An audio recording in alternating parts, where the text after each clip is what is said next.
Já começo com a leitura sobre o teorema do confronto e aplicações do teorema do confronto, partindo logo em seguida para a continuidade. Tá? Tentarei fazer de forma breve, pontual e objetiva. Talvez eu tenha sido redundante nessa aplicação, mas tudo bem. O teorema do confronto, ele é uma versão estendida deste teorema 2 e vamos tentar analisar da seguinte forma. Então eu vou considerar uma função f de x que está definida no intervalo i, que é um subconjunto da reta e tem imagem real. Vou considerar uma outra função g que também está definida no intervalo i, vou considerar o domínio o mesmo, e também é uma função real. Com o seguinte adendo, eu vou supor que para todo x que esteja nesse intervalo, a função f de x vai entregar valores menores ou iguais à função g de x. Porque é assim que acontece, né?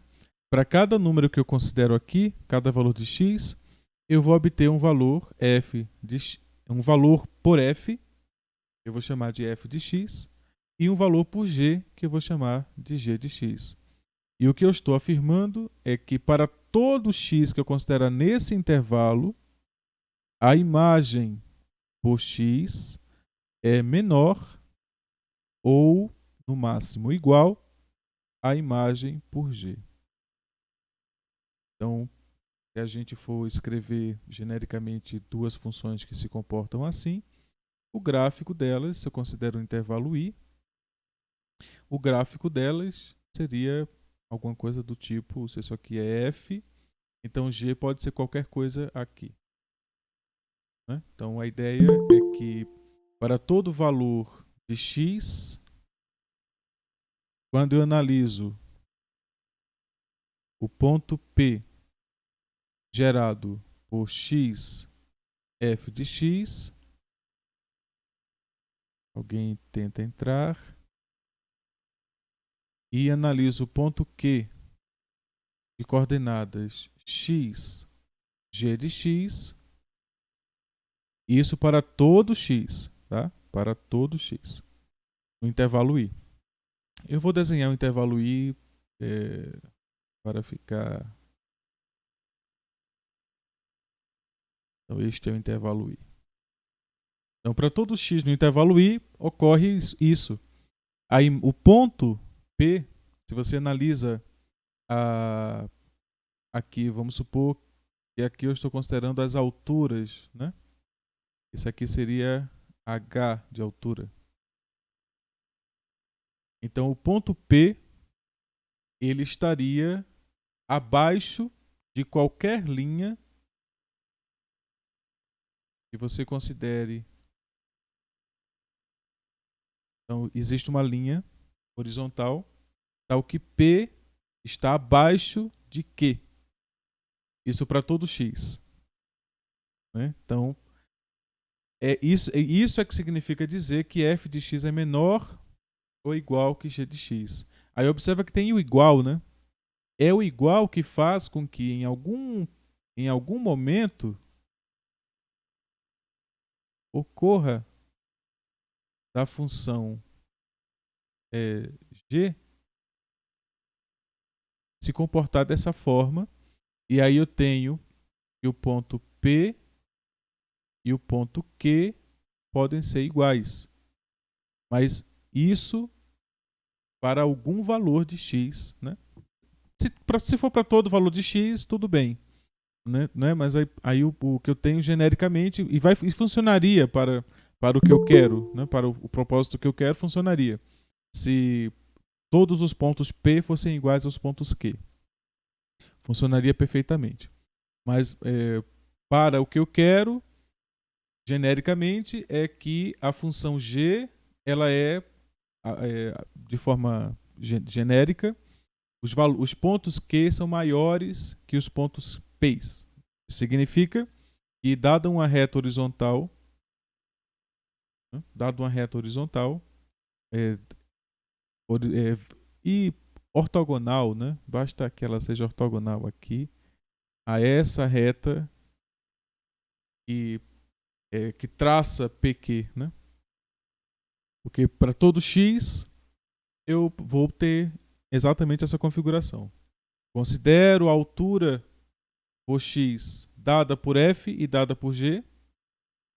A altura do ponto dado por f tem que ser menor que a altura do ponto dado por g, porque f de x é menor que g de x. E é isso que significa graficamente, né? Então agora vamos considerar o que significa para o cálculo do limite. Então, quando eu calculo o limite agora, eu calculo o limite, que limite bonito, né?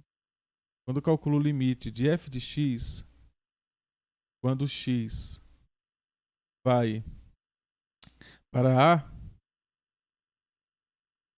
suponha que esse limite exista, né? Que seja L1. Vou calcular o mesmo limite para g quando x vai para a. Vou supor que esse limite é L2.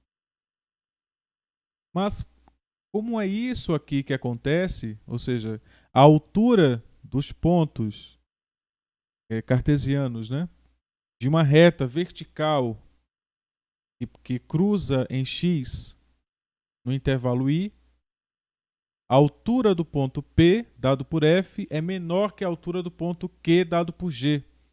Então significa que L tem que ser menor, L1 tem que ser menor que L2. L1 é menor ou no máximo igual a L2. Por quê? Porque o que eu estou calculando aqui, ó, nesse primeiro limite, é uma estimativa para a altura do ponto P. E no segundo limite, uma estimativa para a altura do ponto Q. Como o ponto P sempre é menor que o ponto Q, então L1 é sempre menor que L2, no máximo L1 será igual a L2. Tá? Então, eu acho que aqui ficou bem claro, né, o que é que acontece. Podemos agora generalizar. Se a generalização seria procurar agora uma função que tenha para g o mesmo efeito que tem de g para f. Então, eu vou chamar essa função de h. Então, vou considerar agora uma função h que satisfaça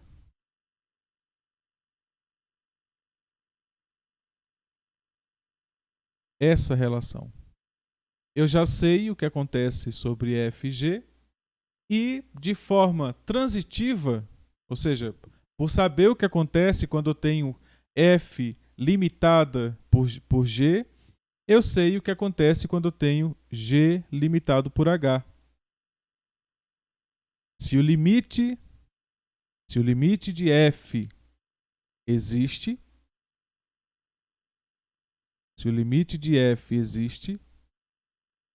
e for L1, quando o x vai para a, para algum a no intervalo de definição de f, e se o limite de h existe quando o x vai para a, e esse limite eu chamo de L2. Observa o que é que eu sei sobre o limite de g. Se o limite de g existir,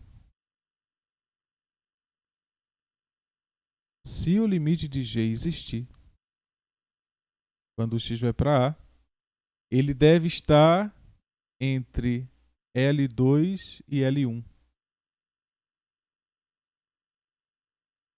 Vamos ser mais sargazes, né? Vamos tentar fazer o seguinte. Vamos supor que no intervalo i o que eu tenho é a função f,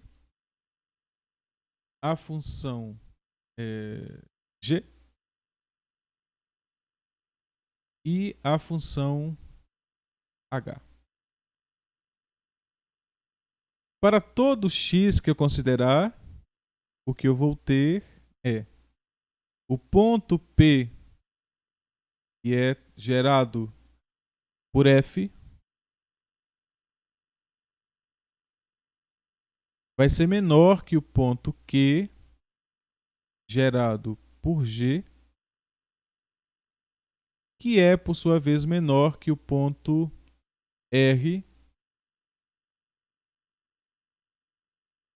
gerado por H. Observa que, por causa disso, eu sei que para toda reta que eu considerar entre P e Q, P vai estar abaixo de Q. O mesmo ocorre para qualquer reta que eu considerar entre R e Q. Né? Então, agora, na hipótese que está aqui, ó, eu estou considerando que o limite de f de x é L1, quando x vai para A. Então, vamos considerar que aqui seja exatamente o valor A. Então, aqui eu tenho L1.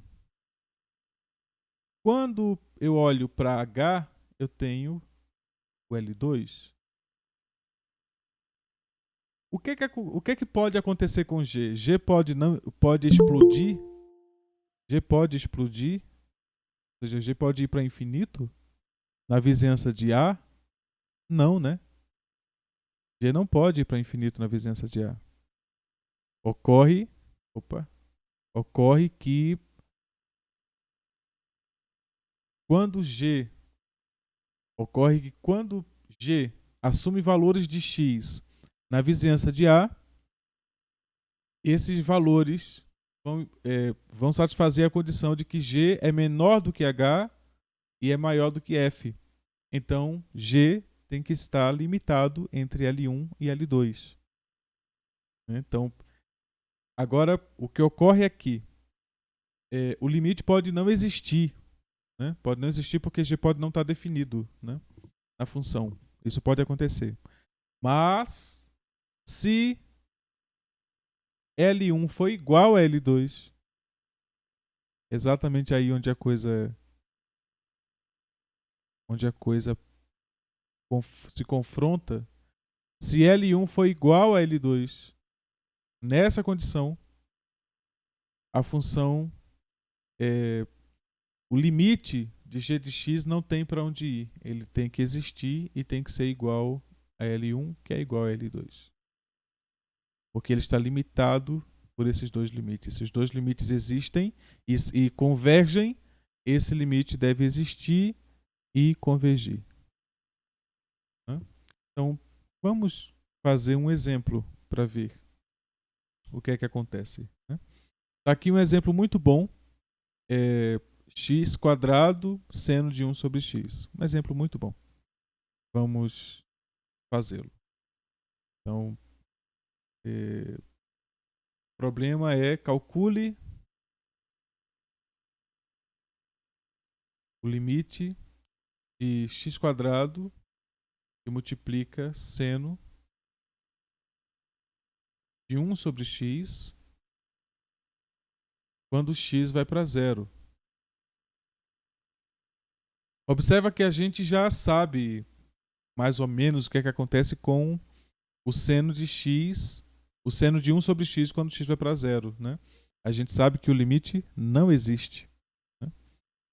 Ocorre que eu sei que o seno de 1 sobre x, quando x, para todo valor de x, né, diferente de zero, é um valor que está entre 1 e menos 1.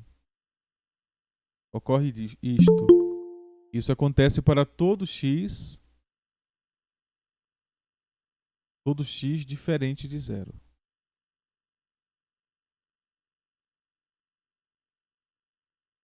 Pois bem.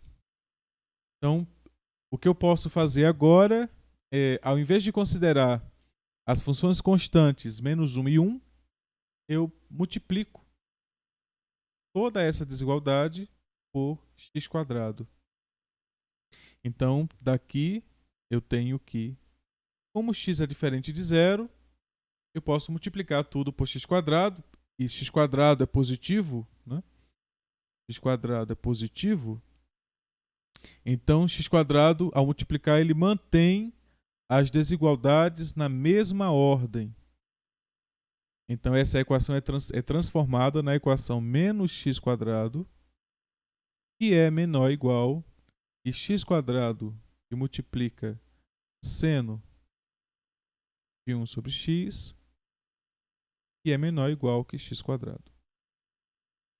Isso para todo x diferente de zero. Então, naturalmente, se eu considerar que x está na vizinhança de zero, ou seja, se ele é zero menos delta, zero mais delta, para algum delta positivo muito próximo de zero, se x está nessa vizinhança, isso aqui acontece. E mais que isso, o que eu sei é que o limite de menos x² quando x vai para zero é igual a zero, porque essa função é uma função polinomial, né? Então eu sei que o limite, a gente viu ontem, e quando você considera uma função que é um polinômio ou que é uma razão de polinômios, você pode substituir o valor para qual o x tende na expressão, e isso vai dar igual ao limite, né? Então, pelo mesmo argumento, o limite de x² quando x vai para zero também é zero. Ora, se é verdade aquilo que vimos como teorema do confronto, e por ser um teorema, é verdade, este limite está indo para zero quando x vai para zero, e este aqui também está indo para zero quando x vai para zero, portanto, este limite vai para zero. Então, essa é uma forma de usar o teorema do confronto para resolver limites. Alguém pediu para entrar, mas eu não vi aqui.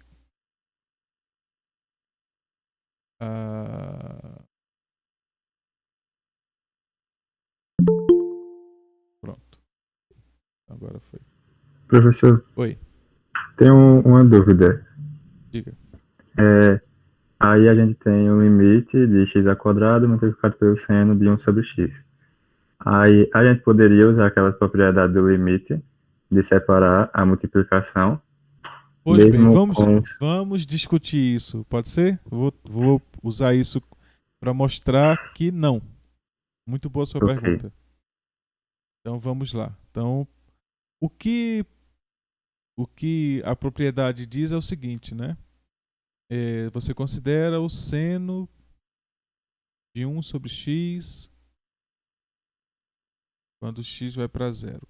E por que calcular esse limite? Porque esse é o limite que está indo para a fronteira do domínio da função, né?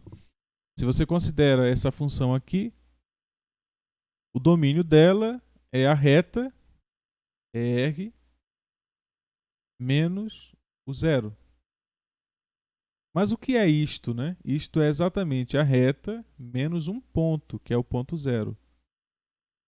Então, o que eu chamo de fronteira, nesse caso, é esse ponto aqui, né? Então, que é a fronteira do domínio, né? Quando você considera um intervalo aberto, a fronteira do intervalo aberto seriam esses dois pontos, esse ponto e este ponto. Seria aquilo que a gente chama de borda, né? O bordo. Seria os pontos de fronteira, né? Mas o fecho do conjunto. Na verdade, aquilo que complementa o fecho, né? E que faz o fecho. Então, quando você considera o intervalo AB, por exemplo. A diferença entre o intervalo AB aberto e o intervalo AB fechado é que eu estou considerando, no caso do intervalo fechado, eu estou considerando que o valor de x pode ser A e pode ser B. No caso do intervalo fechado. No caso do intervalo aberto, ele não pode ser A nem pode ser B. Ele pode ser qualquer valor entre A e B. Nesse caso aqui, ele é igual, né? Pode ser igual. Tá? Então, essa é a diferença entre intervalo fechado e intervalo aberto.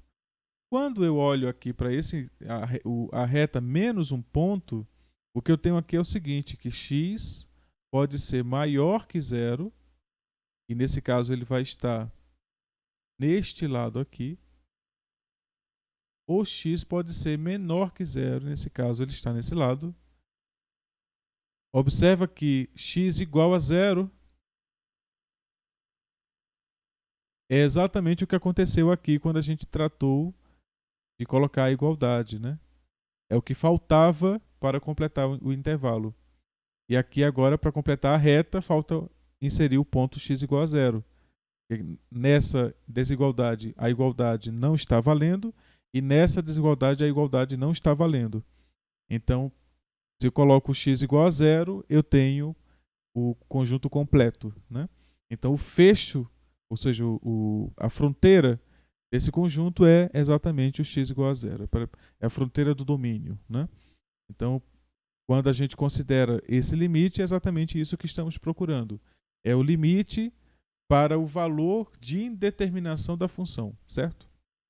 Primeiro, observemos isto. Quando agora eu penso sobre as propriedades do limite, caso o limite de x² existisse, então eu poderia multiplicar por x² quando x tende para zero e dizer que isso é igual ao produto do limite por do seno, caso o limite do seno de 1 sobre x também exista. Só que a gente já viu que este limite não existe. Porque o seno fica alternando entre menos 1 e 1, quando o x vai para zero. Então esse limite aqui não existe. Não existe um valor para o qual a função seno de 1 sobre x convirja. Por que é que esse limite existe? Ele existe porque aqui o x² ele funciona como a amplitude da curva senoide. Então, é por isso que converge, né? O que acontece mais ou menos é alguma coisa desse tipo assim. Você vai ter a função seno, vai ter a função seno, e quando vai multiplicando por x, ela vai diminuindo, e isso acontece dos dois lados. Então, quando eu tendo para zero, o produto de x² por seno de 1 sobre x tende para zero. Tudo bem? Tudo sim, entendi agora. Pois bem. Não é uma coisa bem assim, não. É mais dramático, tá? O gráfico é bem mais dramático. Se vocês calcularem o gráfico de seno de 1 sobre x, vocês vão ver que é uma coisa bem dramática. Assim, não é essa oscilação fraquinha, né? Ele é bem oscilante. Mas quando você multiplica por x², aí a amplitude vai diminuindo cada vez que x vai ficando menor, né? A amplitude vai diminuindo e diminui rapidamente quando se aproxima do zero. Tudo bem?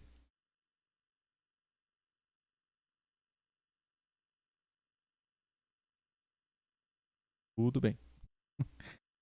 Pois bem, então ele aqui, ó, ele faz a função quadrado menos x², e está aqui a função em vermelho que é x² vezes seno sobre seno de 1 sobre x, tá? Então é bem aquilo que eu tinha falado.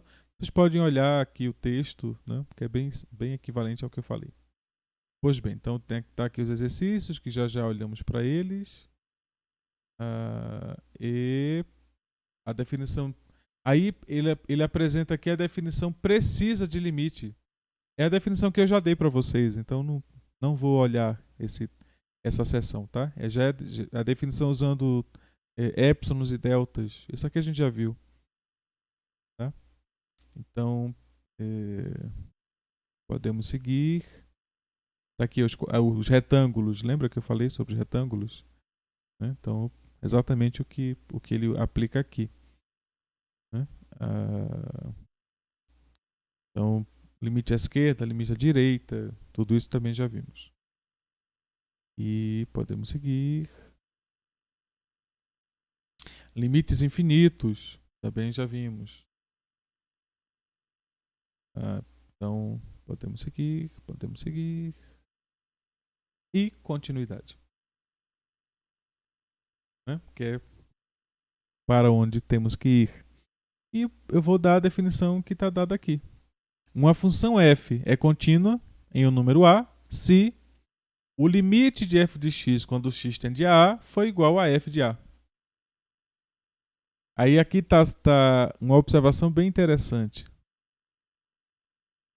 Observe que a definição 1, implicitamente, ou seja, sem tornar-se... Ela não evidencia esses fatos, ela requer 3 coisas para que a continuidade de f em a exista.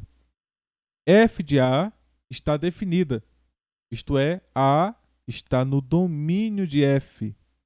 Então não faz nenhum sentido, por exemplo, eu questionar se essa função aqui, x² vezes seno de 1 sobre x, questionar se ela é contínua no zero. Não faz o menor sentido, porque o zero não está no domínio da função. Então a função já não é contínua naquele ponto. Tá? Senão, se o ponto não está no domínio, ela não é contínua naquele ponto. O máximo que podemos fazer, e veremos isso, é estender a função para valores de descontinuidade, que vamos chamar de descontinuidade removível. Que é quando algumas condições são satisfeitas, a gente consegue remover a descontinuidade, ampliando a função, definindo uma extensão contínua para a função, agora usando do limite para isso. Né? A segunda condição é que o limite exista. A segunda condição é que o limite exista. E a terceira condição é que ele não só existe, como ele é exatamente igual ao f de a. E eu, a princípio, disse que estava definido. Então, a função para ser contínua, primeiro, f de a tem que existir para ser contínua em a. F de a tem que existir. A tem que estar no domínio de f. O limite de f de x, quando x vai para a, tem que existir. E ele tem que ser igual a f de a.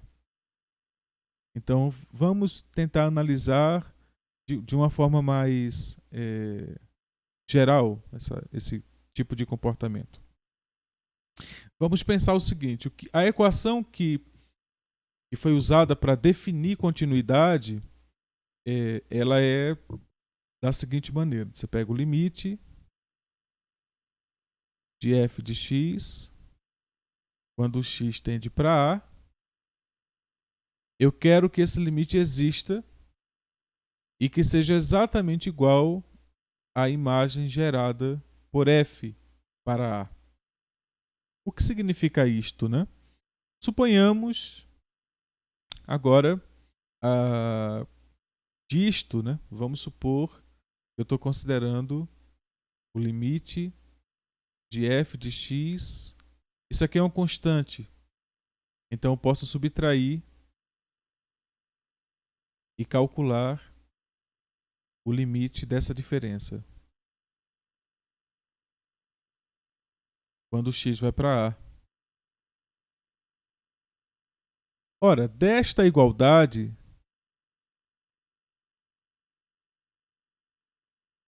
qual deve ser esse limite? Zero, né? Porque eu estou dizendo que o limite de f de x é exatamente f de a quando x tende para a. Então significa que se eu considerar o limite da diferença de f de x por f de a, esse limite é zero. O que significa isto, então? Significa, quando a gente olha precisamente para a definição de limite, da existência de limite, né? Você considera o intervalo I, considera o ponto A,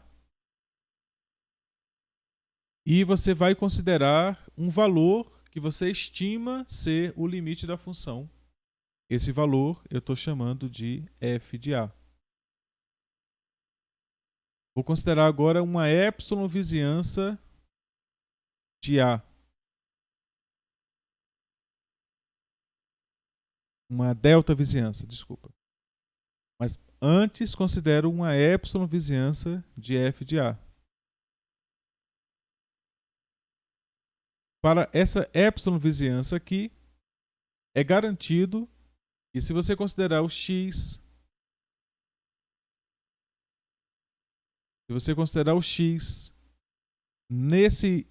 nessa vizinhança de a imagem de x vai estar nessa vizinhança de f de A.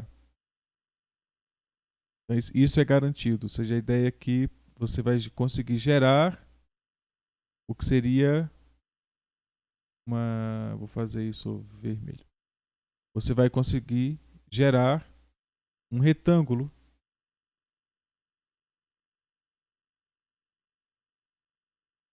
em que todos os pontos... o ponto está aqui. Todos os pontos P's que são da forma x, f de x, vão estar dentro desse retângulo. Esse retângulo achurado aqui. Todos os pontos da forma x, f de x para x na vizinhança a menos delta, a mais delta. Todos os pontos que estão aqui vão estar na vizinhança, vão ser f de x. Só que essa vizinhança aqui significa que f de x vai estar na vizinhança f de a menos epsilon, f de a mais epsilon. Mas se o limite existe, né? Quando x vai para a, se esse limite existe, a gente vai ter que verificar que a diferença vai ter que ser zero. O que significa, se x vai para a, x vai ficar tão próximo de a que eu não tenho como distinguir x de a. O que significa que delta está indo para zero. Mas se delta está indo para zero, é porque epsilon está indo para zero. Se o epsilon vai para zero aqui, o f de x está indo para f de a. Eu estou considerando intervalos cada vez menores em volta de f de a. E observa que cada vez que eu pego um intervalo menor, é possível que eu tenha que diminuir o intervalo em torno de a, e aí eu vou ter retângulos que vão ficando cada vez menores até que eu vou considerar um retângulo tão pequeno que eu não vou ter outra opção a não ser escolher o próprio A e o próprio f de A. Porque se isso aqui acontece, é porque existe f de A. Mas só existe f de A se A estiver no domínio de f. Essa é a definição. A gente define domínio como sendo o conjunto dos valores para os quais f de A existe. Né? Então, esse é o conjunto que chamamos de domínio.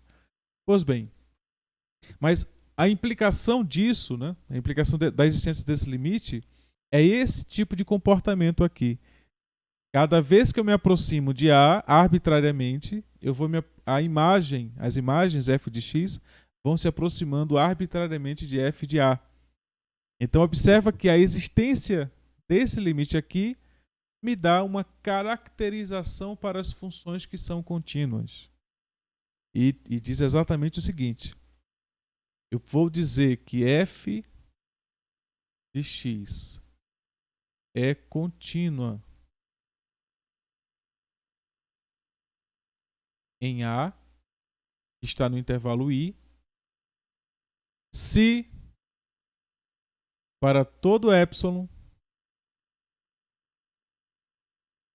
existir um delta tal que, ao considerar que a diferença entre x e A é menor do que delta, então a diferença entre f de x e f de A é menor que epsilon. Ora, isso foi o que a gente acabou de ver aqui, né? Cada vez que eu fui pegando um valor mais próximo de A, por implicação, eu fui tendo que pegar um valor cada vez mais próximo de f de A.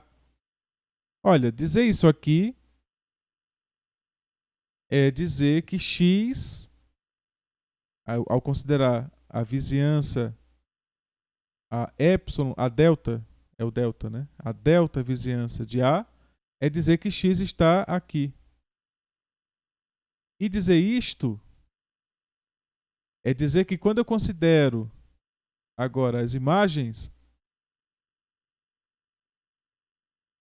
eu vou fazer aqui então. Cadê? Aqui.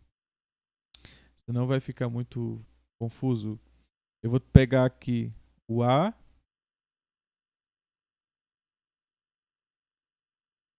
e pegar aqui f de A. Então eu peguei uma vizinhança do f de A. Eu chamei de epsilon vizinhança, né? Então é f de A mais epsilon, e aqui é f de A menos epsilon, para algum epsilon positivo. Considerei f de A, que é construído por f, literalmente, né? Aí o que acontece? Essa epsilon vizinhança deve nos permitir construir uma delta vizinhança, que vai ser A mais delta, A menos delta, de tal modo que quando eu considero o x aqui, a imagem dele vai ser um ponto aqui. Então isso significa que eu tenho garantido que para esse epsilon eu vou poder ter aqui um retângulo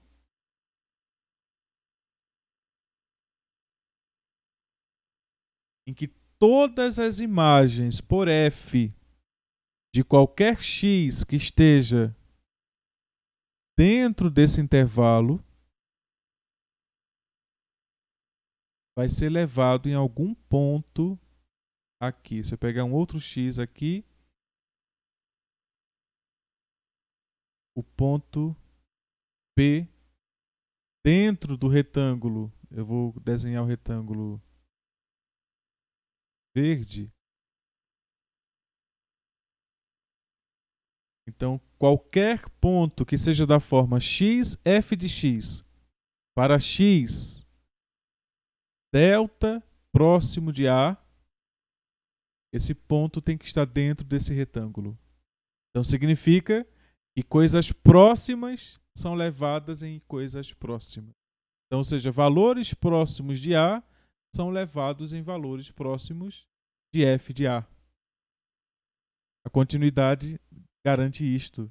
E se tiver esse ponto aqui e este ponto aqui, quando eu considerar aqui x variando, então eu vou ter algo desse tipo como sendo o gráfico da função. Porque se eu olho de forma infinitesimal para o que está acontecendo, significa que se eu pego uma vizinhança de x, a imagem de x foi aqui, então a imagem de qualquer ponto próximo de x tem que ser muito próximo desse aqui. E para que eu varie até esse outro ponto, eu tenho que formar essa curva azul. E pode ser dessa forma, ou pode ser de qualquer outra forma, né? Desde que seja uma função. Tem que ser uma função, ou seja, tem que satisfazer a condição de que se eu corto por uma reta vertical, a interseção é um ponto.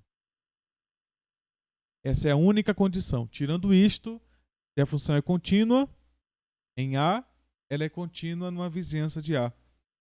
Ela não pode ser contínua só no ponto, né? Só se ela for uma função que está definida só no ponto, né? Uma função que gerou um ponto. Mas se ela está definida em um intervalo, que é uma vizinhança de a imagem dela gera uma curva.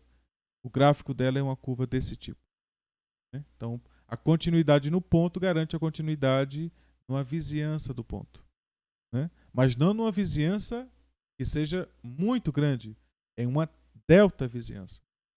Tá? Então, porque o que pode acontecer, por exemplo, é que a função, eu posso considerar a função de Heaviside.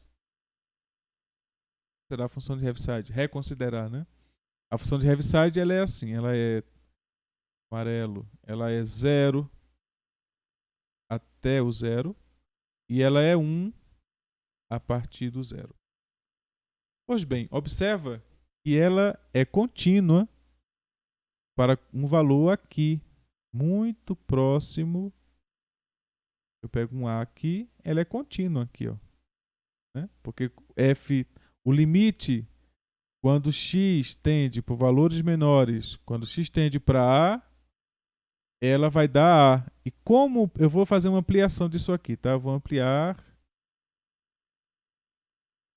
Então, o que eu vou ter, estou ampliando, aqui está o 0. Observa que o 0 agora está longe do intervalo que eu estou considerando. Ó. Aqui aí eu peguei o A aqui, ó.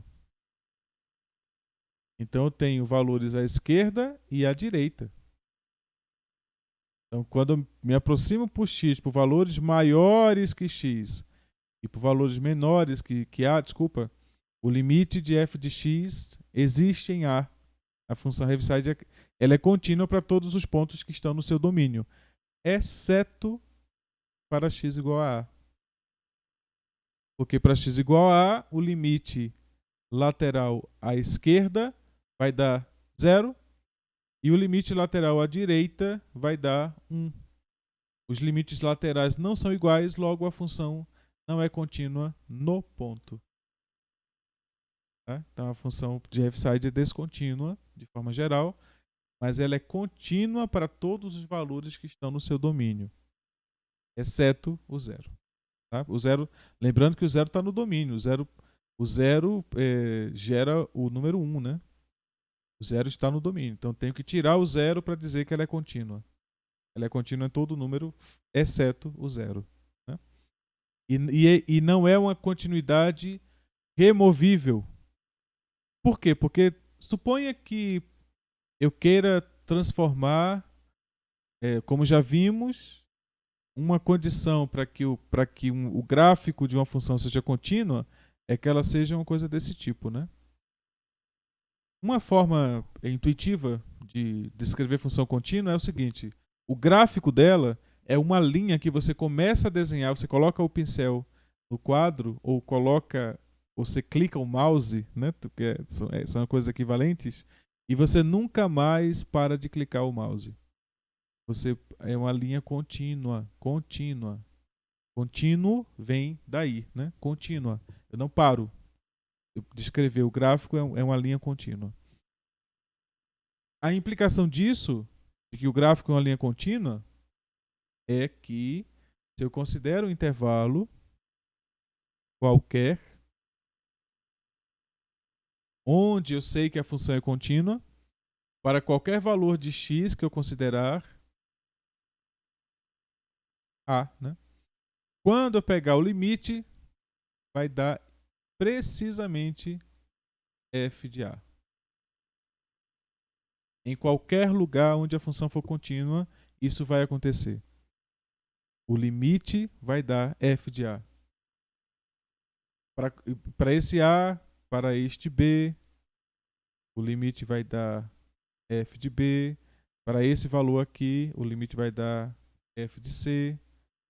Então, a ideia é que a convergência dos pontos, né, ou seja, a existência do limite, implica nesse comportamento de que o gráfico da função é essa linha contínua e, mais que isso, que todos os pontos onde a função está definida, se ela for um polinômio, uma função racional, funções trigonométricas, o logaritmo exponencial, todo ponto do domínio faz com que a função seja contínua. Né? Então, aí vimos que a função pode ser descontínua de uma forma abrupta, significa que eu não tenho como remover a descontinuidade, ou ela pode ser descontínua de forma comportada. Vamos ver uma descontinuidade que pode ser extraída. X² menos 1 sobre x mais 1.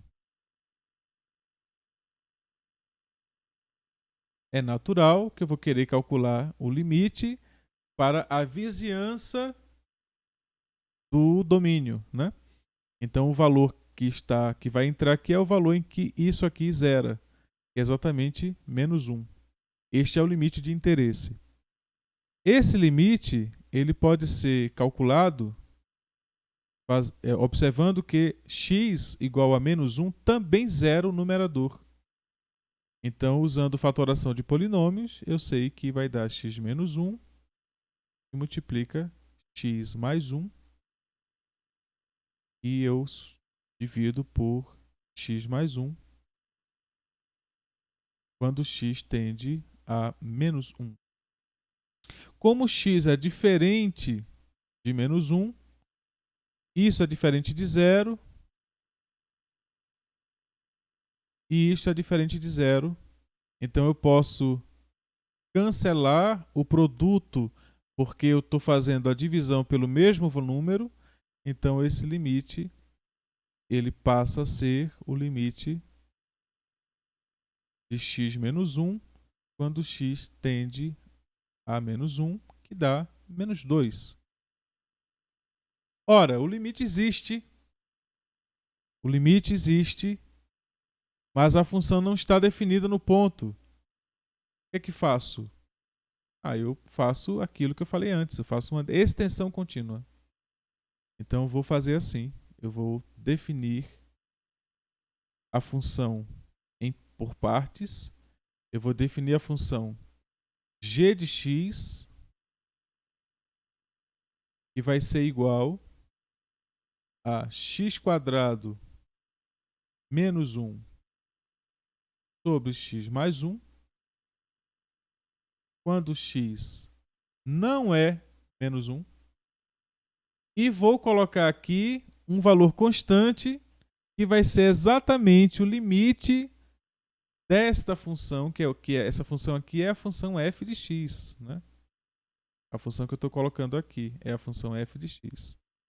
E o limite dela eu sei, está aqui.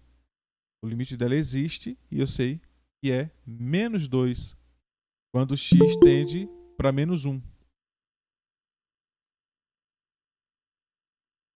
Então, o que eu faço é definir a função g, colocando aqui exatamente menos 2, quando x for igual a menos 1.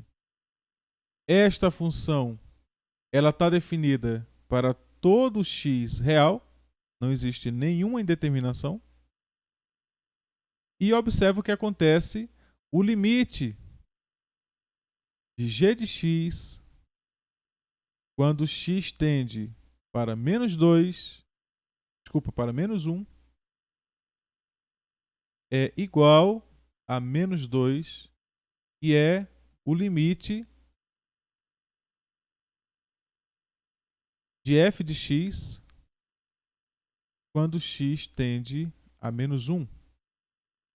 Mas isso aqui eu defini como sendo g de menos 1. Então, a função g satisfaz a igualdade que define a continuidade. Então, a função g é contínua. Por que ela é contínua aqui?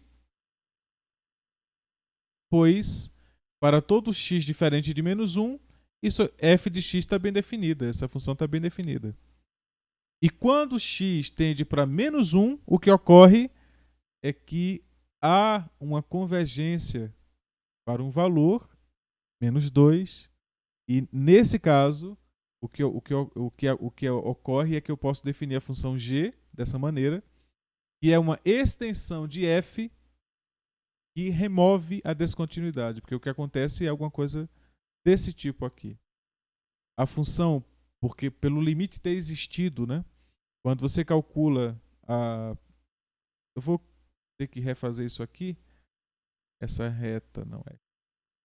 Vou refazer assim porque a gente vai para menos 1, né? Pois bem, o que ocorre é que o gráfico da função f é alguma coisa desse tipo e no ponto menos 1 ele não existe. Mas aqui, eita, embaixo, né? Deu menos 2. Então, desconsidere o gráfico da função não é este. O gráfico da função é alguma coisa desse tipo aqui. E aí, para menos 1, o gráfico teria um ponto fora. E para menos 1, a função f de x não está definida. Esse aqui é o gráfico de f de x. Aí o que eu faço? Eu sei que o limite, quando eu me aproximo pela direita ou pela esquerda, de menos 1, o limite dá menos 2. Então, se eu definir a função g de x dizendo que ela é igual a f de x para qualquer ponto fora de menos 1 e para x igual a menos 2, igual a menos 1, ela é menos 2, então o que eu estou fazendo é, eu estou tapando esse buraco aqui. Então, o gráfico de g vai ser o gráfico de f sem nenhum buraco. Ela é contínua. A g é a extensão contínua de f. E dizemos, nesse caso, que menos 1 é uma descontinuidade de f removível. Posso remover a descontinuidade de f. Pois bem, eu falei mais do que eu deveria, 9 minutos a mais. Eu vou concluir a exposição nesse ponto e vamos escolher um problema para fazer a construção da solução, né? Então, vou abrir aqui o LaTeX.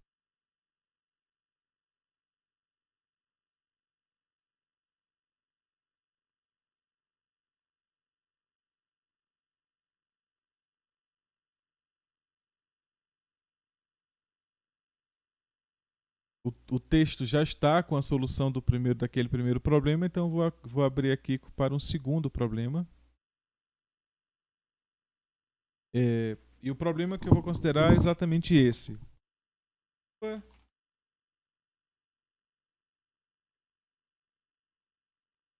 Extensão contínua para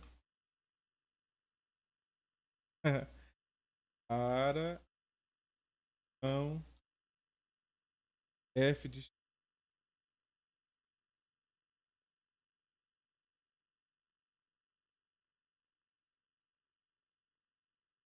Então, eu vou definir aqui agora a função.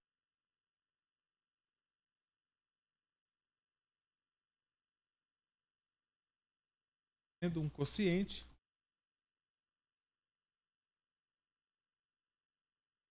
será x ao cubo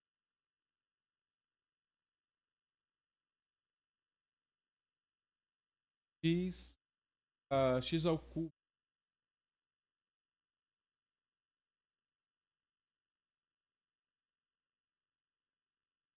ao cubo mais 1 sobre x mais 1. Né? Essa função é interessante. Vou definir aqui. Então a solução lá.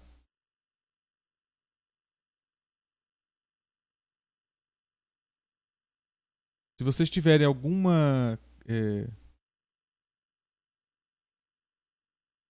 paradoxo, não, Ivan, não é paradoxo não, é o fato de que a continuidade ela é do tipo removível, né? A descontinuidade desculpa, não é continuidade, é descontinuidade, né? É contraintuitivo? Não é contraintuitivo não. É totalmente intuitivo. É totalmente intuitivo. A descontinuidade ser do tipo removível, né? Descontinuidade faz mais sentido. Sim, porque é descontinuidade a palavra, não é continuidade, né? O termo é descontinuidade removível. E ela não é paradoxal porque a estrutura do limite indica que nós estamos fazendo um refinamento. Então, voltando aqui, né, a questão. Veja, a estrutura do limite diz o seguinte, que eu vou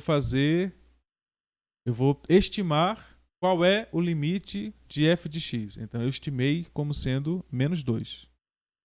Essa foi minha estimativa. Então, o que é que eu faço? Eu pego uma reta que passa por menos 2 e vou pegar uma vizinhança de menos 2.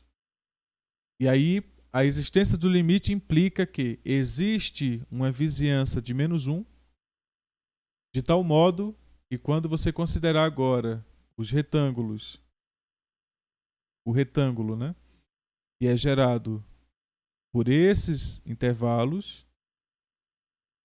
todos os pontos que são levados para todo x aqui, a imagem f de x vai estar aqui. Só que como f de x não está definida em menos 1 e exceto em menos 1, né? Ela está definida para todo valor exceto menos 1. Então, para todo valor que eu considerar aqui, vai ter f de x ali. Ó. E a continuidade implica o seguinte, ao invés de considerar menos 1, vamos considerar um valor aqui. Valor x estrela. A função x estrela está no domínio de f de x. Então, para qualquer valor que eu considerar que esteja no domínio de f de x, a imagem o limite vai ser igual à imagem. Então, a imagem, pelo que eu construí aqui da função, vai ser um ponto que está aqui. O mesmo ocorre para quando eu considerar um ponto desse outro lado aqui. X barra. A imagem, pelo que eu considerei da função, vai ser um ponto aqui. E para todos os pontos tão próximos de menos 1 quanto eu queira.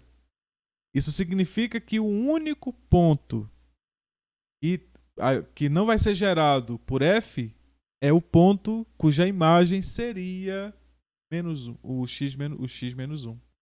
Esse é o único ponto para o qual o ponto f de x não existe, né? Eu falo ponto porque eu desenhei o gráfico aqui de f de x, né? Então é um ponto que está aqui, que é da forma x, f de x. Tá? Então é esse tipo de ponto aqui que eu estou falando. Então observa que aqui eu tenho um ponto que é x estrela, f de x estrela, x barra, f de x barra, né? Então, agora observa que quando eu considerar x tendendo a menos 1, eu não posso mais usar f para construir o tal ponto P. Porque x menos 1, x igual a menos 1 não está definido em f. Mas a existência do limite pela direita e pela esquerda me diz que eu posso considerar pontos tão próximos de menos 1 quanto eu queira, exceto o menos 1.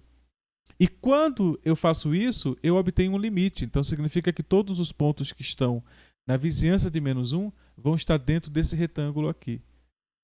Então, existe um retângulo aqui que pode ser reduzido tanto quanto eu queira, até que a única opção seja considerar como imagem, como estimativa para f de x, o ponto que está sobre a reta laranja. Isso significa que o ponto onde a função era descontínua pode ser definido. Então, posso definir a função g de x, que seria a função que é igual a f de x fora, e que é exatamente essa estimativa quando x vai para menos 1. Então, isso é completamente intuitivo. Não é contra-intuitivo, não.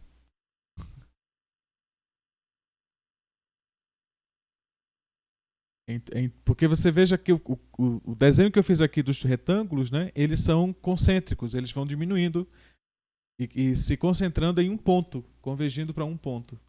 Entendeu? Então, esse tipo de descontinuidade é que é removível. Aquele outro que eu falei lá da Heaviside não é, né? A função de Heaviside não é nada removível. Eu não sei onde é que ela está. Mas a gente viu que a função de Heaviside não é nada removível, a descontinuidade dela, né? Eu acho que ela está aqui no meio. Tá por aqui. Aqui, ó. Essa descontinuidade aqui é que é, de fato, se você dissesse para alguém, olha, eu consigo tirar essa descontinuidade aí você estaria usando a função f de x, ou seja, uma extensão, né, da forma que eu fiz para outra função, eu conseguiria essa descontinuidade.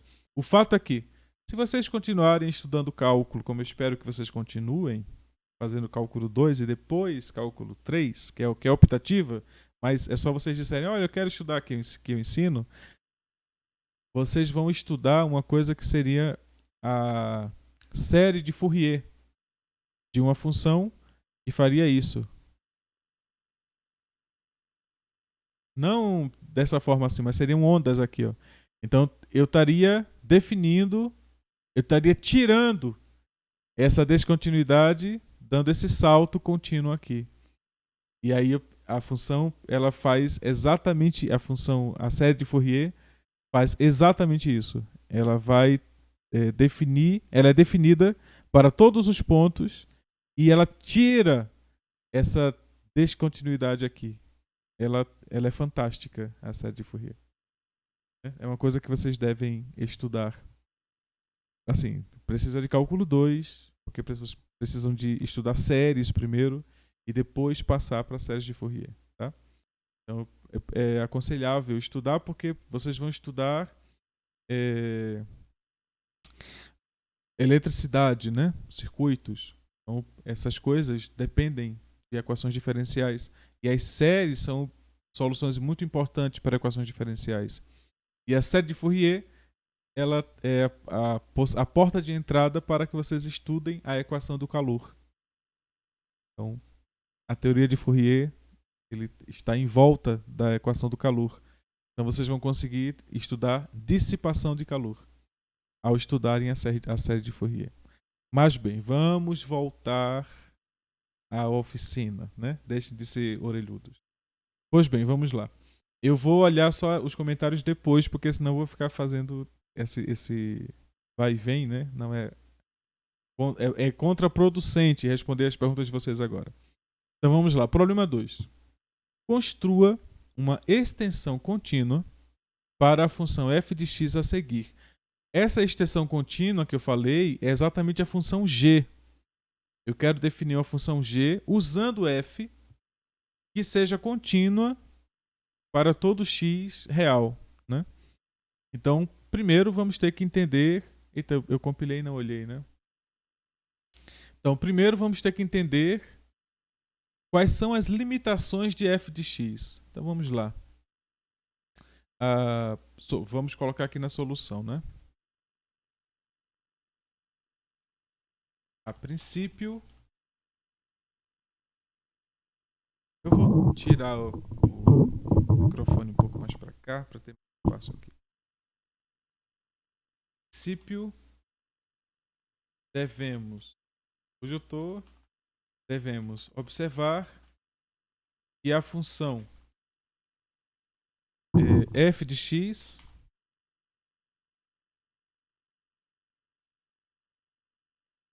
não está definida para x igual a menos 1.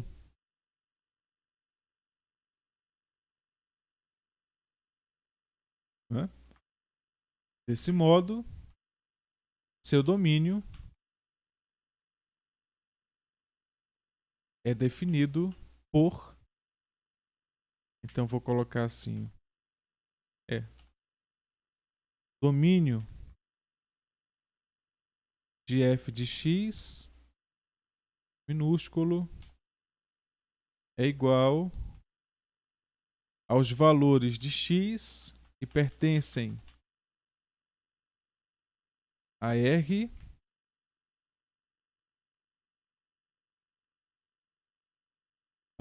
tas que, e aí eu vou colocar tas como 2 pontos, tas que x é diferente de menos 1. Tem aqui o diferente aqui, ó. Tá? Então, esse é barra nec. Pois bem. Então vamos lá. Primeiro, a princípio, né, devemos observar que a função f de x não está definida para x igual a menos 1. Portanto, não pode ser contínua. Literalmente, a função f de x não é contínua para todo x. Ela é descontínua em x igual a menos 1, porque ela não está definida nele. Né? Uma das condições da continuidade é que a função esteja definida no valor. Ela não está definida no valor, então logo é descontínua. Desse modo, seu domínio é definido por f de x e, como sabemos, pela definição de continuidade, f de x é descontínua em x igual a menos 1. E apenas em x igual a menos 1. Porque para todos os outros valores, a função é uma função racional, que é o quociente de dois polinômios, ela está definida. Né? Então, eu vou escrever isso. Mas é contínua para todos os demais valores de x por se tratar de um quociente de dois polinômios. Tá? Então aí está a análise sobre a continuidade da função f de x. Descobri que ela é descontínua em x igual a menos 1. Agora passemos à análise do limite da função em x igual a menos 1, pois só teremos a extensão contínua se o limite de f de x, quando x tender a menos 1, existir. Né? Então, passemos à análise da extensão contínua de f de x, que deve ser feita para o valor x igual a menos 1, que é o valor de descontinuidade. Né? Então é natural que tem que ser para esse valor. Passemos a análise da extensão contínua de f de x, que deve ser feita para o valor x igual a menos 1. Para que tal extensão exista, é necessário que o limite de f de x, quando x tende a menos 1, exista. Então, vamos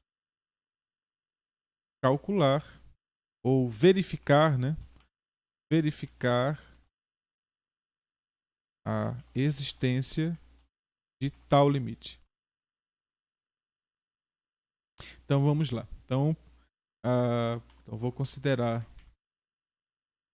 o limite quando x tende aqui, ó, a menos 1. E venho aqui, copio a função.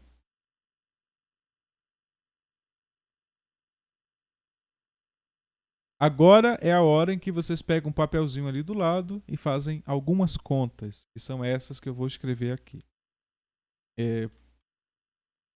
Podemos, passemos, podemos, pode ser. Podemos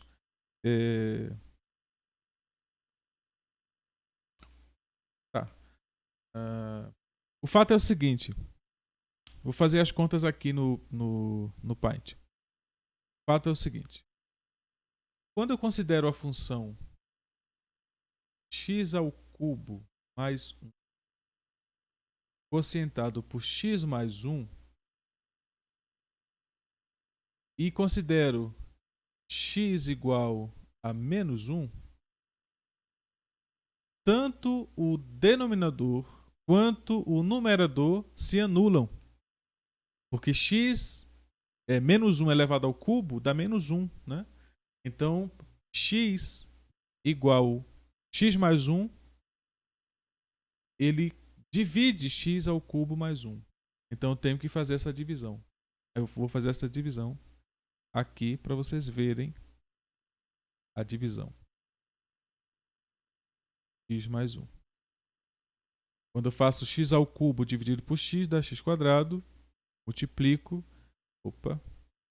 Multiplico dá menos x ao cubo menos x quadrado. Cancelo. Então fica menos x quadrado mais 1. Menos x quadrado dividido por x dá menos x. Multiplico. Dá mais x quadrado menos dá mais x. Isso. Então cancelo aqui. Vai ficar x mais 1. E dividido por x mais 1 dá 1.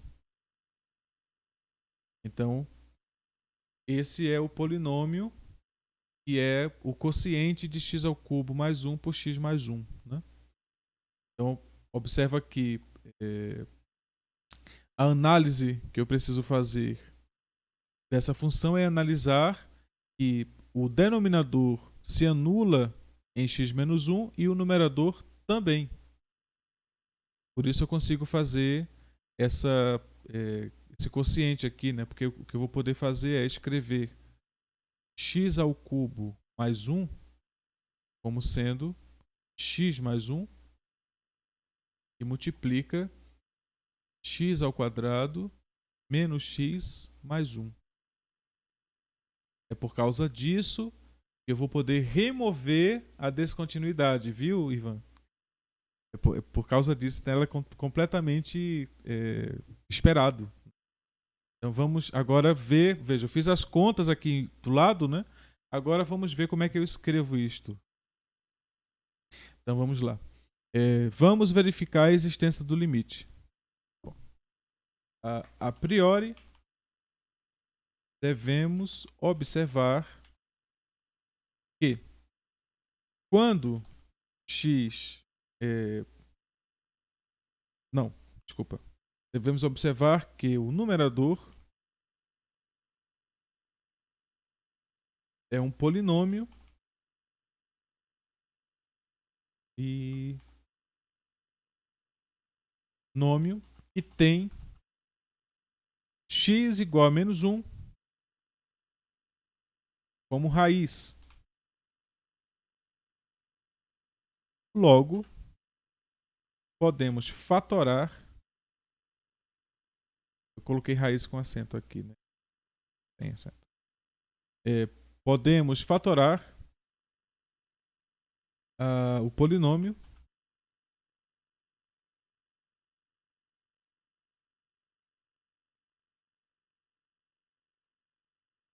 x ao cubo mais 1 por x mais 1.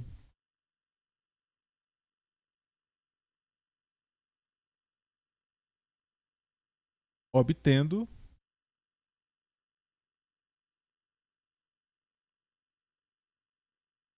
então vou e transcrevo aqui, ó, x ao cubo mais 1 é igual, uso parênteses, x mais 1 vezes x ao quadrado menos x mais 1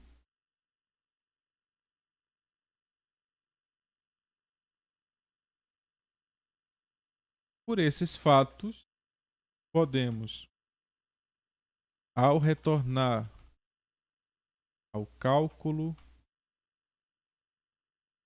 do limite, reescrever o limite da forma seguinte. Então, venho aqui, copio o limite e reescrevo que esse limite eu uso aqui, ó, é aproximado ou tem um comportamento equivalente a, porque o limite é uma estimativa, né? Então, vou reescrever isso aqui.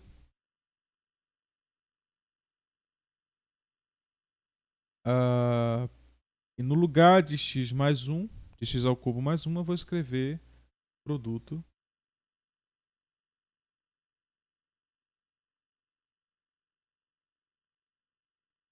pilar. Tá?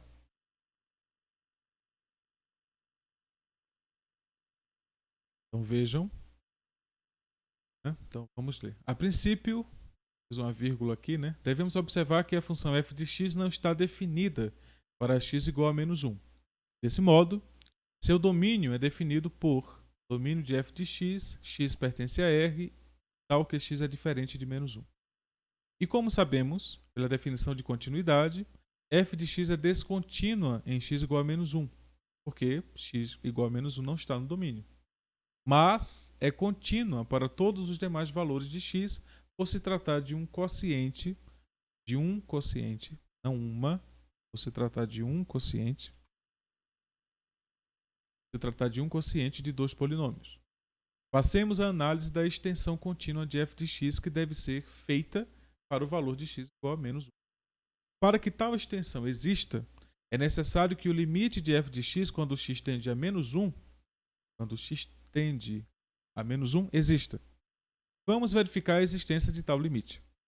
O limite é este, o limite de x ao cubo mais 1, quocientado por x mais 1, quando x tende a menos 1. A priori, devemos observar que o numerador é um polinômio que tem x igual a menos 1 como raiz. Logo, podemos fatorar o polinômio x ao cubo mais 1 por x mais 1, obtendo que x ao cubo mais 1 é igual a x mais 1 multiplicado x² menos x mais 1. Por esses fatos, podemos, ao retornar ao cálculo dos limites, do limite, reescrever o limite da seguinte forma. Então, o limite de x ao cubo mais 1 sobre x mais 1, quando x tende a menos 1, se comporta tal qual o limite de x mais 1, quando x² menos x mais 1, quando estiver para menos 1. Por sabermos que a aproximação arbitrária de x tendendo a menos 1 excetua o valor x igual a menos 1, Ou seja, nós não consideramos o valor x igual a menos 1. Então, x mais 1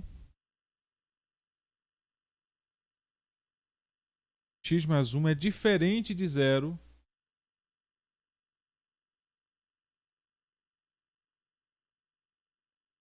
para tais valores de x.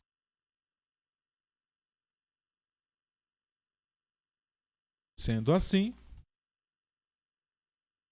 podemos simplificar a expressão do último limite, obtendo que, agora eu venho aqui, pego a última expressão,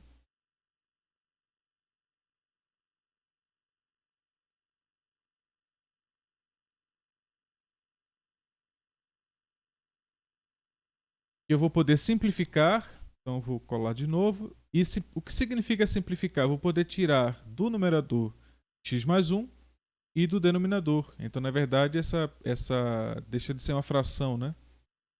Então, eu vou obter isto. Compilar para ver o que acontece.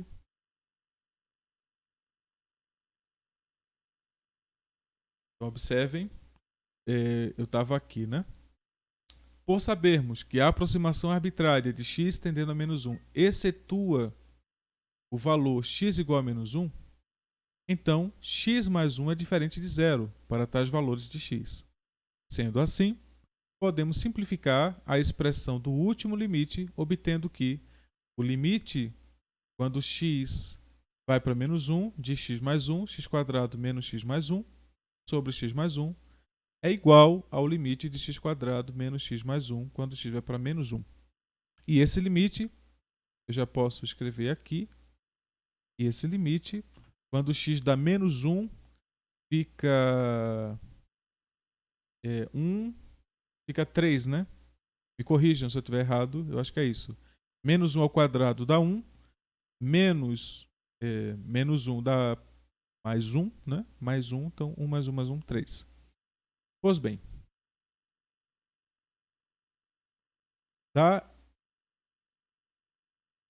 desses cálculos, podemos concluir que existe uma extensão para f de x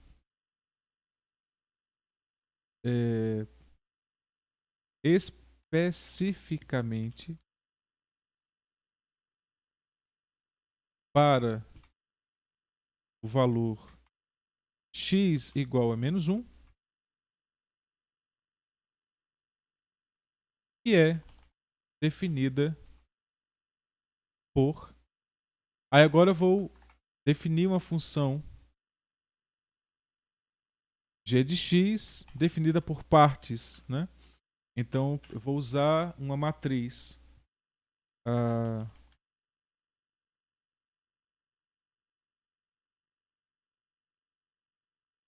eu acho que são necessários dois apenas, 2 colunas.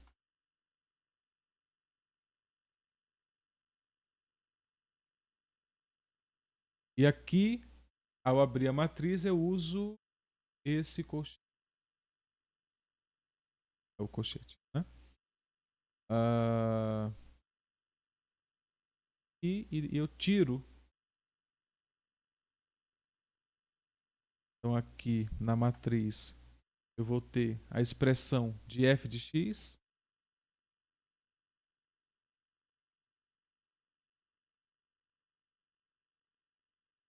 Quando x é igual, quando x é diferente a menos 1. E 3 quando x é igual a menos 1. Então, essa é a definição de g. Colocar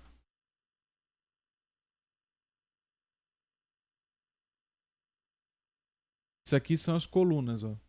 Isso aqui é um array, né? Então estou definindo a quantidade de colunas que eu tenho. Isso aqui eu estou pulando a linha. E aqui eu estou fechando.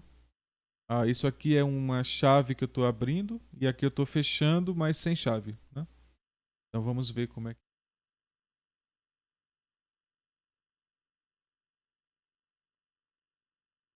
Então tá aqui. A função não ficou muito boa. Deixa eu ver se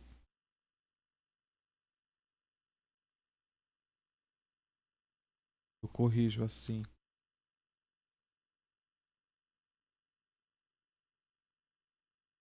Apenas colocar até.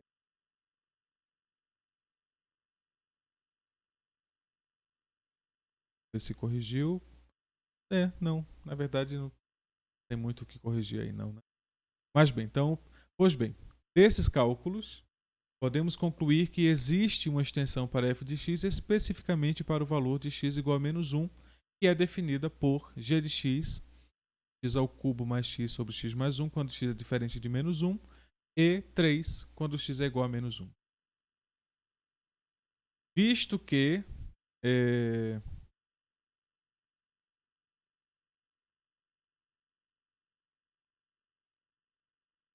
cálculos tem acento e g é,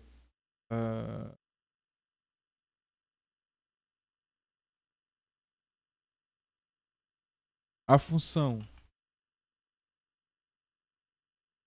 g de x é uma extensão contínua de f de x, visto que o limite quando x vai para a de g de x é igual a g de a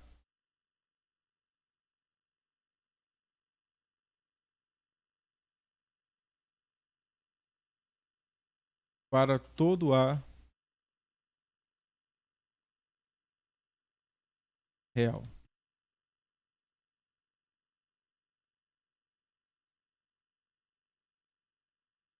Pois bem, isso conclui a solução do problema, né? Então aqui está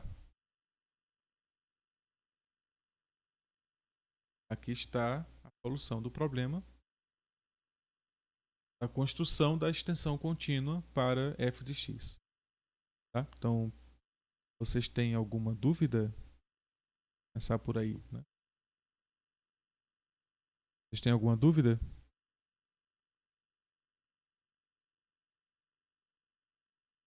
Sim, sim. Dúvida sim, sim ou não? Eu vou, sim.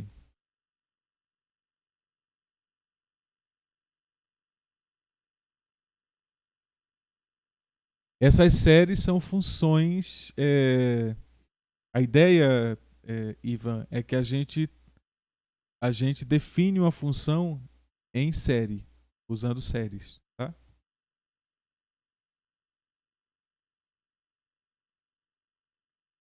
Ok. Então tá bem. Eu vou liberar o arquivo e vamos escolher os problemas, né? Para vocês fazerem. São 10 problemas, né? Professor, Hum?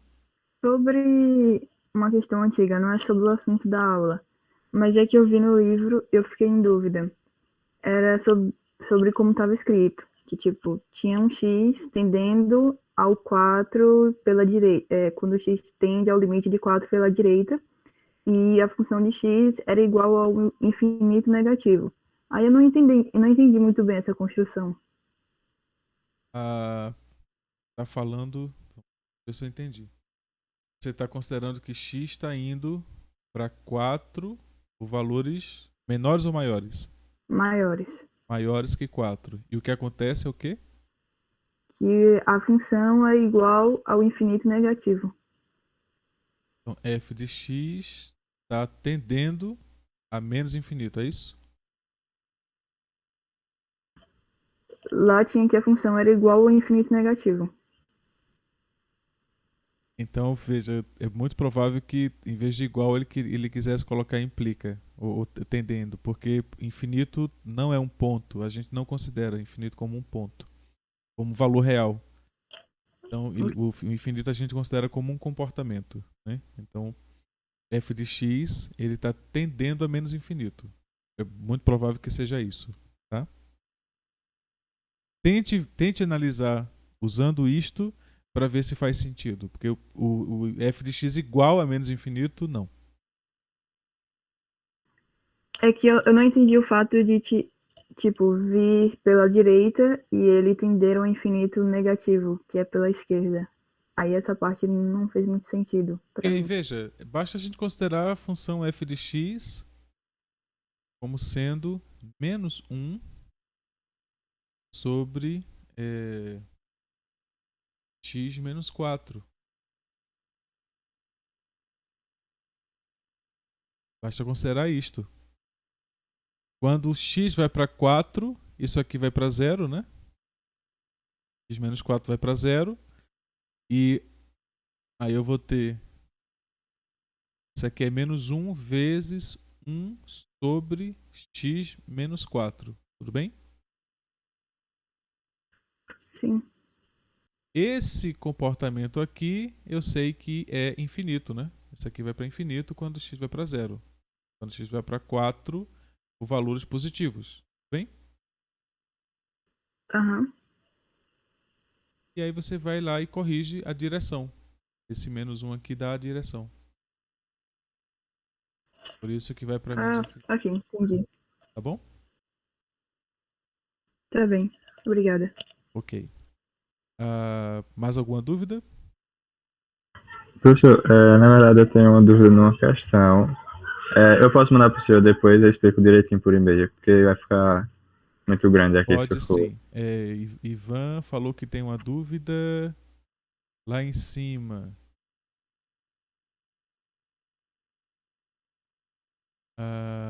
Qual é essa aqui, Ivan? Então o limite existe, mas quando o limite é zero, ele não é infinito?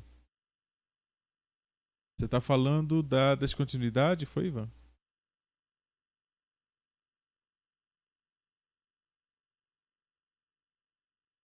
Isso, certo, o limite existe. O limite de x quadrado seno de 1 sobre x existe. Diferente do limite de seno de 1 sobre x, que não existe.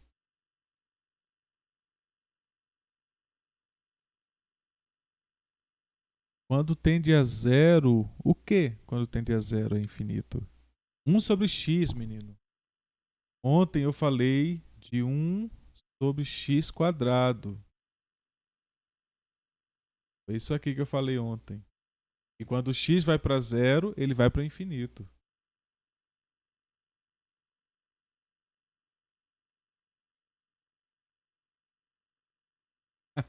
Não me enlouqueça, Ivan. Ivan, presta atenção. Eu vou liberar as questões agora. Vamos olhar no livro e eu vou dizer quais são as questões. Vamos lá. Capítulo 1. Isso é assim, literalmente assim. Sem. Eu vou reduzir aqui para poder ter controle sobre onde eu estou no livro. Controle mais rápido, né? Então vamos lá. Problemas sobre funções, né? 1.5. Eu acho que já seria interessante aqui.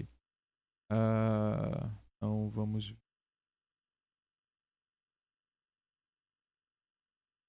Tá, vamos considerar algum problema antes. Um problema só, tá? Antes e.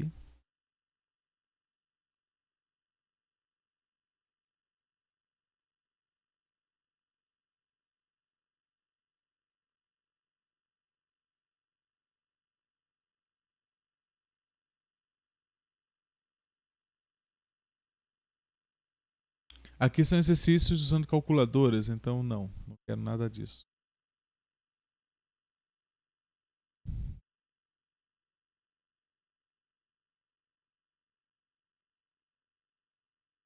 Calculadoras. Não quero nada disso.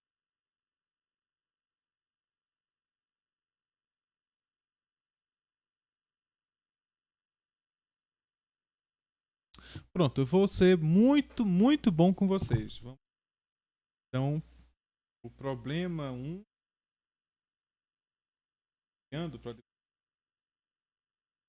Não sabia que era isso? Ah, eu posso fazer o seguinte, eu posso escrever lá. Eu posso escrever aqui, né? Posso escrever aqui, os problemas da prova. Não é isso que eu vou fazer. Mas eu não vou escrever o problema, vou só dizer a página, porque o livro vocês já sabem qual é. Ah, então. Problemas da prova. Então, problema 1.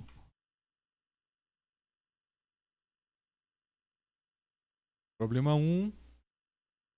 Ele é o problema que está aqui, página 41, problema 57. Veja como eu sou bonzinho. Página 41, problema 57. Não tenho o que fazer nesse problema, tá? Então vamos para o problema 2.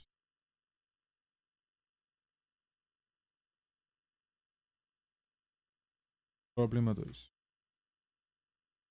Ver. Problema 2.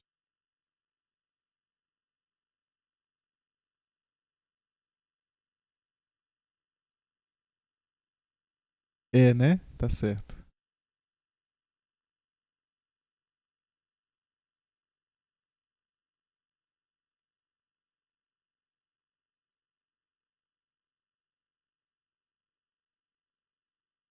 Ah,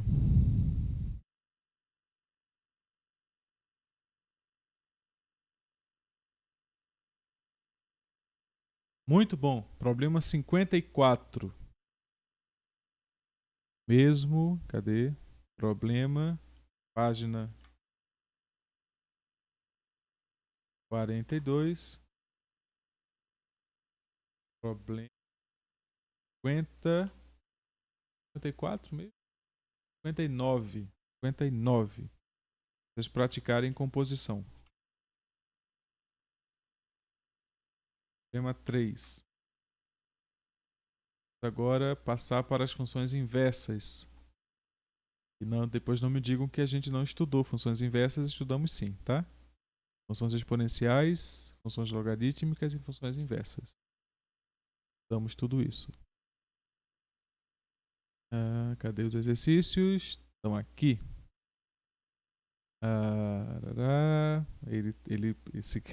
Ele gosta que vocês usem gráficos, né?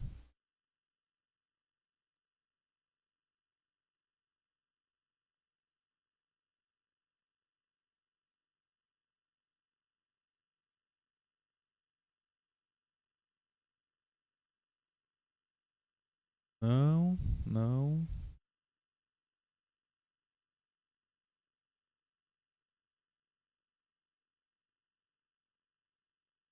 Ok, pronto. Então vamos lá. Problema página 54. É aqui. Página 54. Problema 23. 23. Pois bem, o problema 4 é esse problema aqui. É esse problema aqui, tá? Esse aqui, que era o problema 1, ele é o problema 4. Então eu vou tirar daqui, não tanto, não tanto, não tão pouco, até aqui. Pronto. Copiar. Então, esse aqui é o problema 4. Eu sou uma mãe, né? É impressionante isso. Problema 4 é esse problema aqui. E vocês precisam apenas complementar, tá? O problema 5, agora vamos procurar o problema 5, né? Aqui é o problema 4. Agora...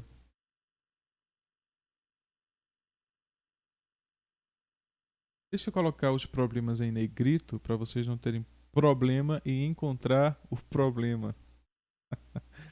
Vou colocar aqui o problema em negrito.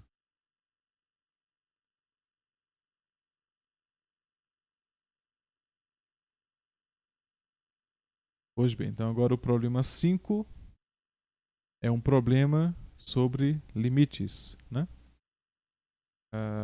Ou talvez funções inversas, não sei. Vamos ver se eu me interesso pelas funções logarítmicas inversas aqui. Deixa eu ver, só se tiver uma coisa muito interessante, aí vocês vão ser convidados a fazerem esse problema muito interessante. Se não, ver.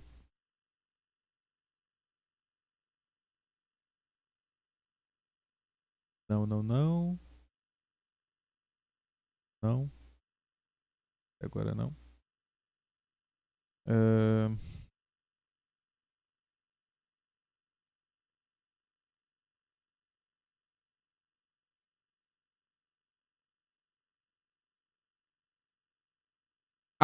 Adorei. Vocês vão estudar fotografia sem querer.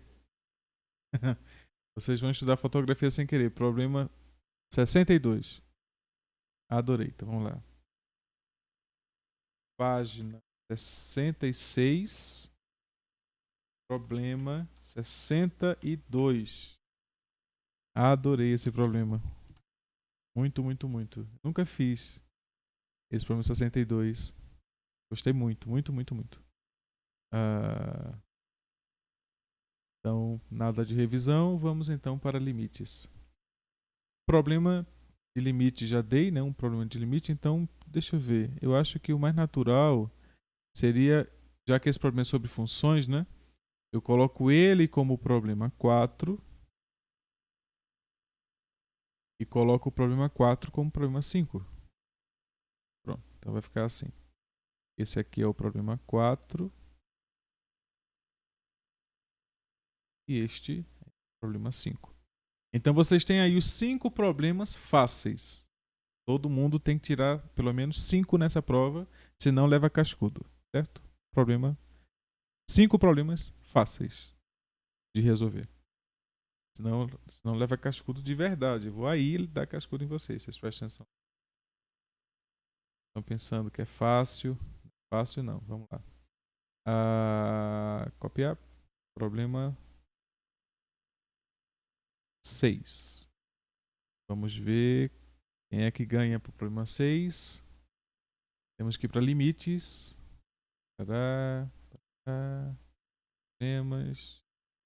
Problemas. Onde estão os problemas? Laterais. Cadê os problemas? Não tem problema no livro. Cadê o problema? Está aqui. Então, problema.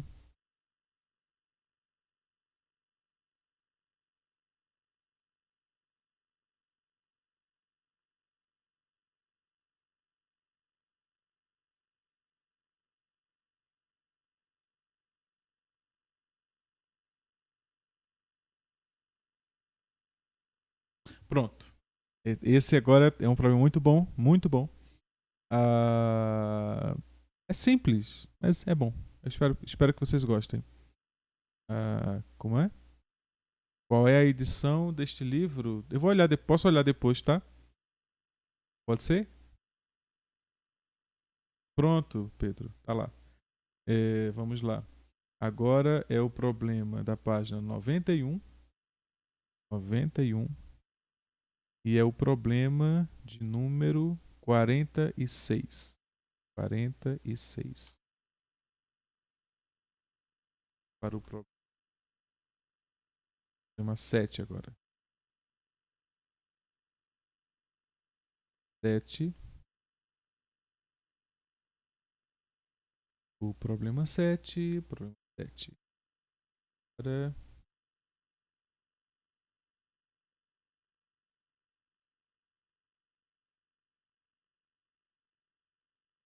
Ah,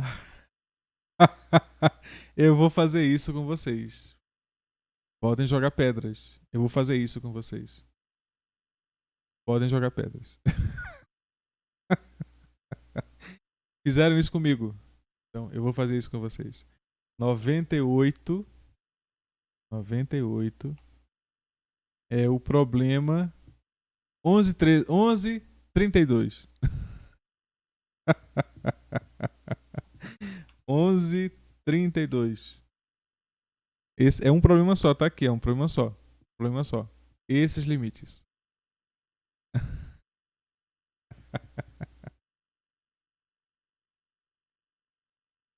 Mas foi muito bom que tenham feito isso comigo, por isso que eu tô fazendo com vocês. Foi muito bom que tenham feito isso comigo, né? Por isso que eu tô repetindo coisas boas, tá? Então vamos lá. Problema. Para dar continuidade àquilo que eu estava fazendo antes, problema 8 vai ser esse aqui. É o problema da página 99. 99 é o problema de número 54. Vocês viram que eu estou gostando de relatividade, né? Então, problema 54. Pois bem. Então, continuemos. Eu vou colocar como um problema extra. Então, é um ponto extra. O problema 64. Que um aluno me perguntou um dia e eu achei fantástico. Assim, no final da aula, ele chegou lá com o livro e disse: professor, esse problema aqui é assim? E aí eu olhei, eu fiquei encantado com aquilo, com a ideia 8A. É o problema 8A. Página 100. Página 100. Problema 64. 64. 64. E aí eu falei, sim, é assim. Simplesmente foi isso. A dúvida foi essa. Foi uma dúvida muito bonita. Pois bem, então agora o problema 9. Esse problema 8A é um extra, tá? Se vocês quiserem fazer, é um extra. Então vamos lá. Os limites. Limites não. Tudo não. Isso tudo já foi feito, né? Continuidade. Continuidade. Agora precisamos de continuidade. Então vamos lá.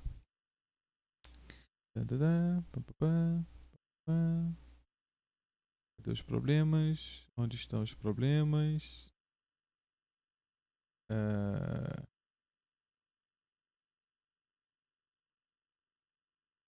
Peraí. O problema que eu fiz aqui. Teve um problema que eu fiz aqui que foi usando o teorema do confronto, né? Então falta um problema só, né? Esse é o problema 9.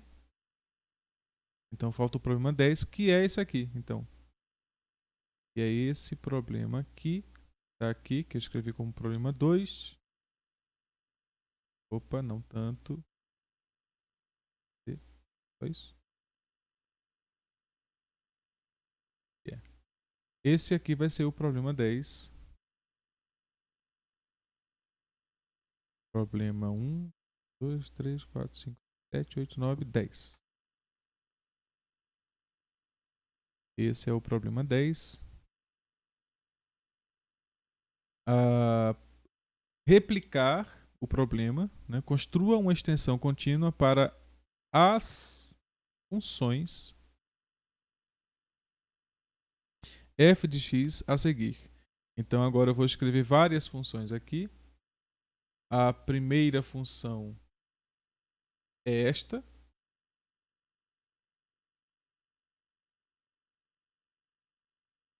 E está aqui a solução. A segunda função terá como sendo x a quarta 2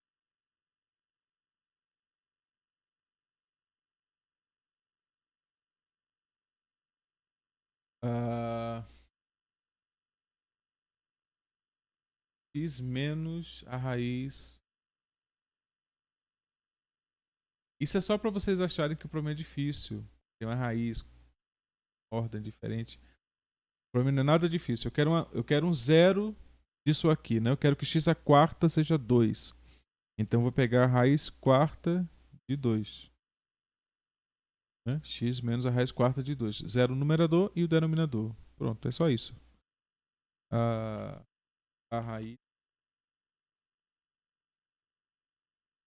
f de tal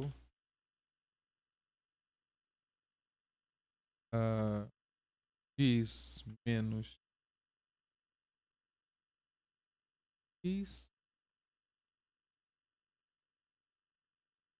ao cubo menos mais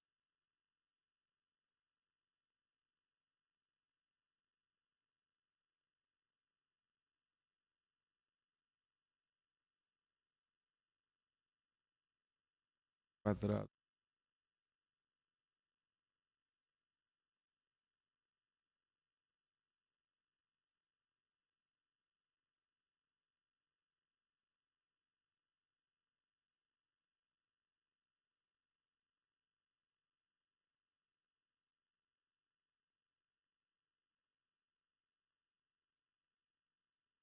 X menos.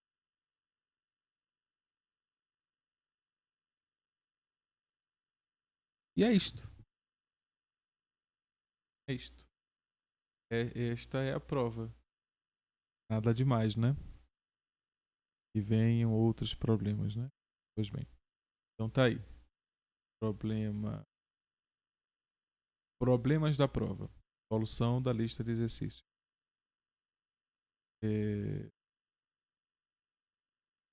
Página 41, problema 57. Página 42, problema 59. Página 54, problema 23. Página 66, problema 62. Calcule os limites. Tararararará. Problema 5. Então vocês têm só que complementar aqui, tá? O problema 6, página 91. Problema 7, 98. Problema 8, 99. Aqui é de 11 a 32. Problema extra, página 100, problema 64. Página 99, problema 54. Página 10. Problema 10 é construir uma extensão contínua para essas funções aqui, né? Então, f de x já está feito. O 2 e o 3 é que vocês precisam fazer. Tudo bem? Agora eu vou mandar para vocês o arquivo. Esse arquivo.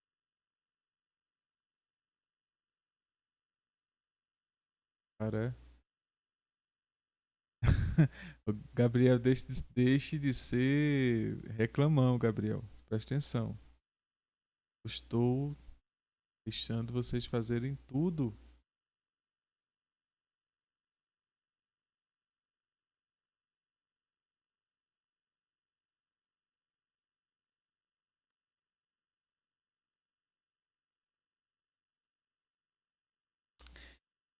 Postar aqui.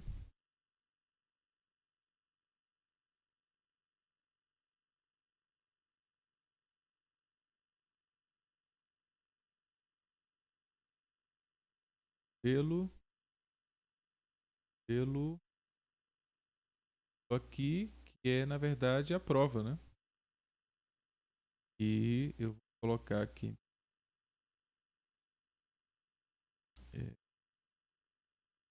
Eita.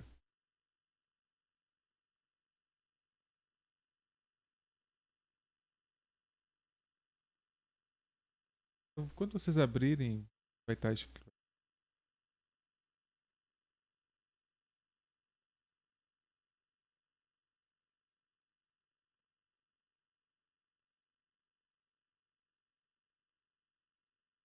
Entrega ia até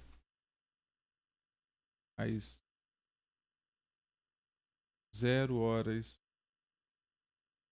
ou às 24, querem 24 horas, que é exatamente o que acontece antes das 0 horas, do dia que é 18, eu acho, né? 18. 8, 5, 2000.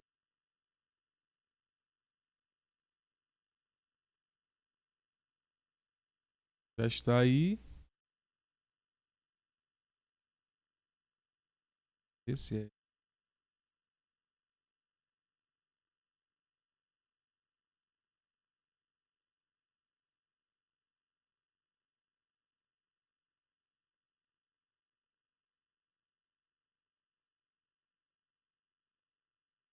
Tá proposto problemas. Você tem 10 mesmo. 4, 5, 6, 7, 8, 9, 10. Tem 10 problemas e vocês estão convidados a fazerem. Tá aí o modelo que vocês precisam usar, né, dos textos. Temos 2 oficinas. Na segunda-feira podemos fazer uma terceira e vamos continuar falando sobre continuidade na segunda-feira. Podemos fazer uma terceira oficina, tá? E é quando a entrega vai ser por e-mail, sim, tá, Ana? Vocês vão ter que me entregar por e-mail, indicando que é a prova que vocês estão entregando. Vocês solicitem que eu responda o e-mail confirmando, tá? O e-mail de vocês para que vocês tenham o respaldo de que eu olhei o e-mail, eu vi o arquivo, eu verifiquei que ali estava a prova de vocês e que e que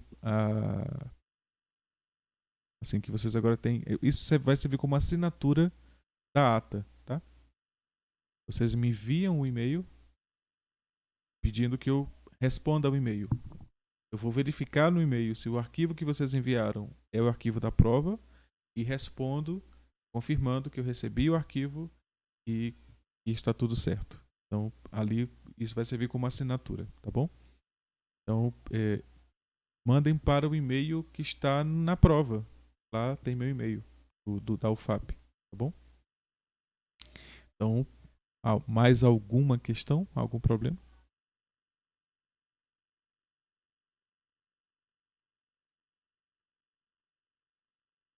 Ok, então já está bem adiantado na hora, né? Eu deveria ter escolhido os problemas antes, na verdade, né? Então, pois bem, então é bom que por nada, Ivan. Para mim foi gratificante também. Então, até a próxima segunda. Qualquer problema, me enviem por e-mail. Dúvidas, que vocês devem ter muitas agora, né? Até a próxima semana, então. Tchau, tchau.